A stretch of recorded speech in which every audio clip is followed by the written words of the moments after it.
2019's Remnant from the Ashes was an innovative and action-packed take on the Soulsborne game genre featuring procedurally generated levels and tons of guns. And this July, it's getting a big new sequel that I can't wait to play. Stella, you played a bunch of Remnant 2. I need you to tell me all about it. Yeah, so the first hour we accidentally played on the hardest difficulty, which it was, you know, I think it would have been fun if we had actual time to like grind a little bit because we started with like nothing. But it is really cool. You get different mods and stuff. And honestly, if you like the challenge, it's pretty decent. It's really tough. That was always an issue I think a lot of people had with the Soulsborne games. They're like, it's just not hard enough. So I'm glad they're working. Harder. Yeah, make it harder. How did the guns feel, or the one specifically? You ran around with one big gun for a while, right? I did. So I actually ended up getting a mod for it that launched like a grenade. Yes. Which is great. So it was really cool. It felt really good. Ammo management was not too bad. But honestly, I really liked my pistol. It packed a punch. And yeah, for the lesser enemies that we were running around, like especially in the air, it was perfect. It felt really snappy. You played tons of FPS games. This is a third-person shooter, and I played probably like 70 hours of the first game. Oh my God. I loved it a lot. So running around the world, I think one of my favorite things about the last game was that it had like a lot of horror references, or a lot of kind of like horror tinged. Yes. So tell me about that. I was actually going to bring it up because I know you would personally love this because we both love Bloodborne, right? Yes. Yeah. Yes. So shout out to Bloodborne. Yes. Amazing game. Yeah. So I got to fight against this boss that's in this really cool arena. It's like this broken down, like abandoned temple, and you get to the middle, and it's like over under water. There are different like platforms you can be on, and this like eldritch, Lovecraftian like guy with tentacles comes out, and you fight him, and he summons more tentacles from the ground. Beautiful. It's really cool. The boss fight felt really cool. I played another boss fight, but this one really stood out to me because the environment was so immersive, and the creature was really interesting. Like all the attacks were like water attacks and everything like that.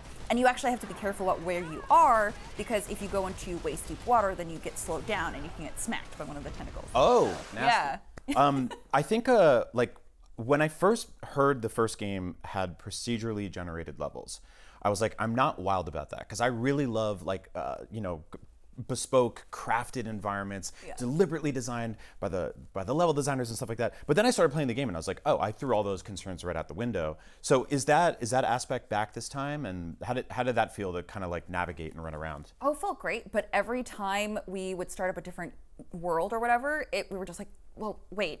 We messed up. We can't go the same route, and we don't have the same boss. So it's actually been taken to another level. NPCs, storylines, whatever, like quest lines, they're all different.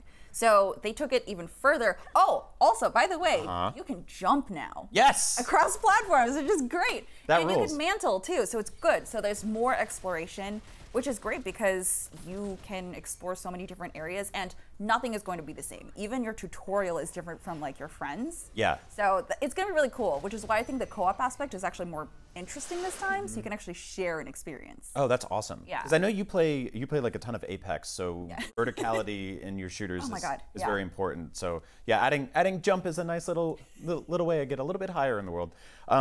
But yeah, so did that play into like the combat and stuff like that? Like, is there a lot of kind of like traversal that ends up going upwards? Like, is the procedurally generated levels going higher now? Are you going to skyscrapers and stuff? You can. So there is this like hidden quest that you can do with the bird and something about collecting their eggs, but you have to go vertically to reach the bird. Okay. I didn't get to see it because again, we only got like 2 hours, but. Is the bird a friend? I think so. Okay. I don't know. I don't like the way it looked at me, but I think it's a friend. Yeah, don't trust the bird. We'll sort it out in our official review. But it's really cool because there is loot on higher surfaces, so you can actually climb up, and because everything is procedurally generated, you never know what's going to lead you. So it's actually, it's really nice. So I can't really speak to it in combat, but there was this one area where there was a boss that was flying around in the air, which you may or may not get. Right. So verticality there might be helpful, so you can like actually shoot a little bit closer to it. Yeah. Yeah. So get up there and just shoot it in the head. Yeah, but you were actually asking me earlier because we were talking about this offline. The melee is actually really good. Oh, really? It feels very snappy, very intuitive. It's actually a really good option. Whenever I would run out of ammo right next to an enemy, I would just slash and then I would just roll back. It was great. Oh, that's awesome. Yeah. A thing I really liked in Remnant from the Ashes was it had kind of like this hub area where you would go interact with NPCs and like upgrade weapons and items and stuff like that. Tell me about that. Did you get to experience anything like that? Yeah, so it actually carried over the story from the first game. So you have like some soured relationships, some really good relationships with the NPCs, and that carries over, which is really cool. So you can see that in like the interactions and stuff.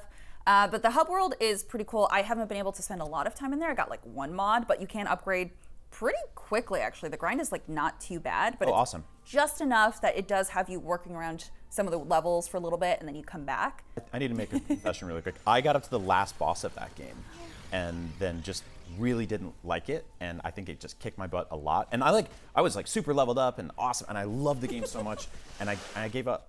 So I'll have to go watch a YouTube video to figure out what's going on before the new one. Just catch up on that. Honestly, I think the tutorial will be good for this because they did change a few things. Obviously, gunplay and stuff is there, but it looks so pretty too. So it'll be different. I honestly, actually, maybe you should watch like a recap because you'll compare the environments to what we have now. Yeah. It feels like a living world. It's just so pretty, like actual colors popping in.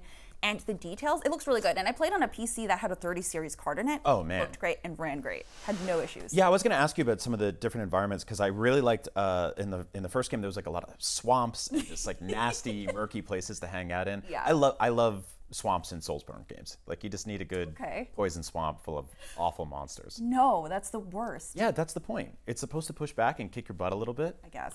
It's like Miyazaki's whole thing. Like he loves swamps. I know, and I hate it. All the poison frogs. But They're great. Well, okay, you don't have as much of that in this game now, which is good because you get a variety, which is really nice. You might open up this fog gate and walk into like this beautiful biome with like red flowers and everything everywhere, but then also have super deadly teleporting enemies. See, that's what I want. Yeah, just give me that good mix of ugly and beautiful, right? Yeah, that's a really good way to put it. Yeah, they do that. And it's nice because the first game, while I did love the environment and it was like, oh yeah, the world has fallen, you kind of got the same color palette all around. Yes. Yeah. But this one you don't. It's really nice to see the variety and, you know, different structures. Also, the hub area did change a little bit because time has passed. So it's really cool to see time having passed in this world that you did know from the first game. I really liked sort of like how snappy and quick the character was in Remnant 1. Does it feel that way in Remnant 2? Like just getting around the world is just like... Yes, and it's going to be even better because there is no stamina unless it comes to combat. So you can run around as much as you want. Oh. Yeah. Good. It's great. Well, Stella, thank you so much for telling me about Remnant 2. Remnant 2 comes to PS5, Xbox, and PC on July 25th. For all things video games, keep watching Summer of Gaming right here on IGN.